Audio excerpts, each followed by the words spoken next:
Hello, good evening, and welcome to another edition of Jamie's Take, where I go over real estate related matters in Manhattan, in New York City. And tonight we're going to do something different. We are going to continue with our discussion of rentals as we've been doing, but I'm going to go over a different topic today. I'm going to go over something, rent regulation. And I noticed an article in this month's edition of The Real Deal. Yes, definitely battered in this house. On page 70, there's an article called That Empty Feeling. And the byline beneath it says, in housing-starved New York City, tens of thousands of affordable apartments sit empty, and landlords blame the rent law for this. Okay, so let's first go over the rent law. In 2019, there were sweeping reforms or changes to rental regulation here in New York City. And the Housing Stability and Tenant Protection Act is definitely part of that.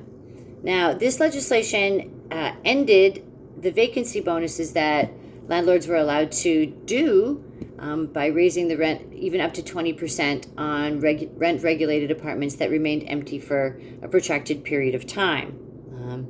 One of the bigger problems also that I see here is that this legislation has reduced to $15,000 over a 15-year period the renovation costs that a landlord can even recover by hiking rents. Okay, so this is a very small amount. And if you notice, which I do because I see a lot of rent-regulated units, certain landlords that I sometimes visit their units, I'll notice that there are, of their rent-regulated units, they're definitely very less renovated, they're much less modern, okay? Understandably, the landlord collects so little rent on these. And, you know, these apartments tend to be rather generational for some people. They tend to live in them for many years. And the rents in them are really low. A landlord group calculated the monthly operating costs for your average rent-regulated unit in the city is $1,548.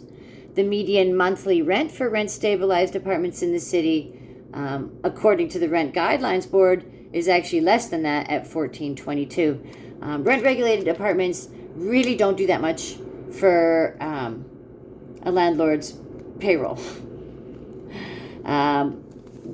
So, you know, there's this notion or this data that would suggest that there's a lot of rent-regulated apartments in the city right now that are sitting unrented and unmarketed, and there's nobody living in them. And that's crazy considering everything I've told you in all the recent videos I've done showing you that there's a big lack of vacancy in New York City, and thus any apartment you would think would be a good apartment.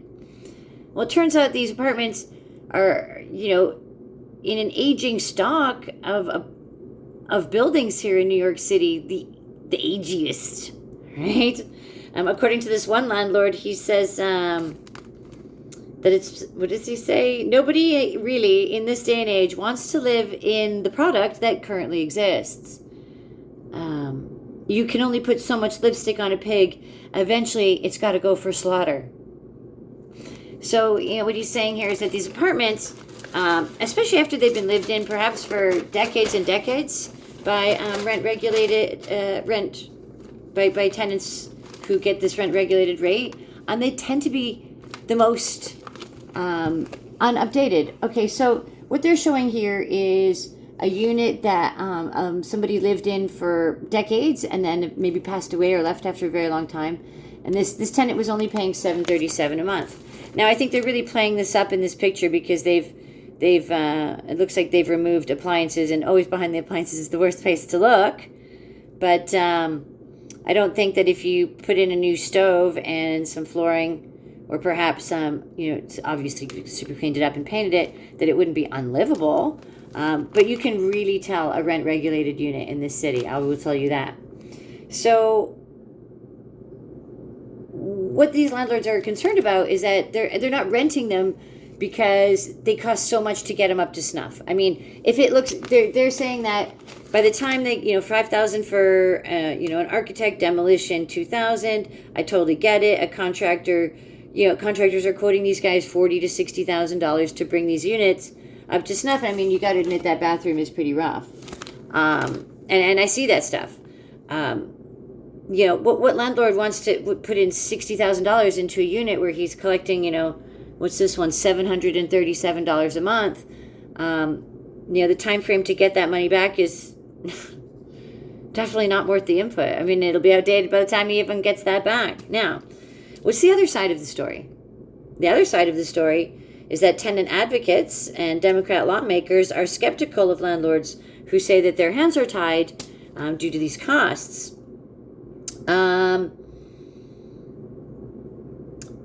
Take Linda Rosenthal here. She says that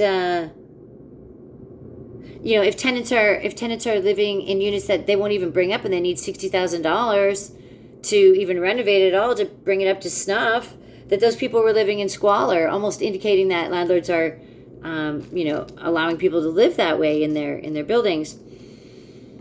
There is a coalition to end apartment warehousing. It's a tenant group formed last year after they noticed an uptick in vacant units. And they argue that owners are keeping vacant unit to work around the 2019 rent law and to bolster their case for changing it. So one of the things that they're saying in here in this article is that landlords, if they can put two units beside each other and then combine them into one, they could be able to escape rent regulation this way. And this is probably one of the only ways. There's very few ways that an apartment can escape rent regulation to market. Now, don't think that that's an easy task. That's not just taking out a wall. I mean, combining apartments, no apartments have two kitchens. You got to get the attorney general involved, when you want to do this. So it's no easy task. I don't think they understand maybe or haven't been exposed to the scope of the task of combining apartments. There's an attitude here that perhaps landlords would pressure or harass tenants to leave certain rent-regulated apartments like that in order to get that situation to arise where they could combine them. So overall, I'm not saying I'm tending to lean with any side here, but especially in a climate where we actually have more homelessness than we had in the Great Depression in New York City here. Homelessness is a problem. I think houselessness is a problem, really. I can see why landlords are not moving these apartments. Whenever I see rent-regulated apartments by some major landlords, there's one over on 87th. It's been up for, 6 or 7 months. And it's just in such a condition that it's just not an attractive apartment at all. So I can see why people aren't interested in that. I mean, I think most New Yorkers are interested in rent-regulated apartments. This year they had a 4% raise in rent, but the previous years were exceedingly low. Last year, the prior year was only 1.5% increase on 6 months of the year. The year before that was 0. So, for a lot of people, and rent-regulated apartments are reserved for New York tenants, residents who use the home as their primary residence, obviously. So I think this is very interesting, that there's a lot of empty rent-regulated units in the city, and that landlords might not be renting them because of their condition. I think there's a lot of food for thought there, and I would love to see your comments on this, and do reach out and give me your comments in the comments section below. And as always, like and subscribe.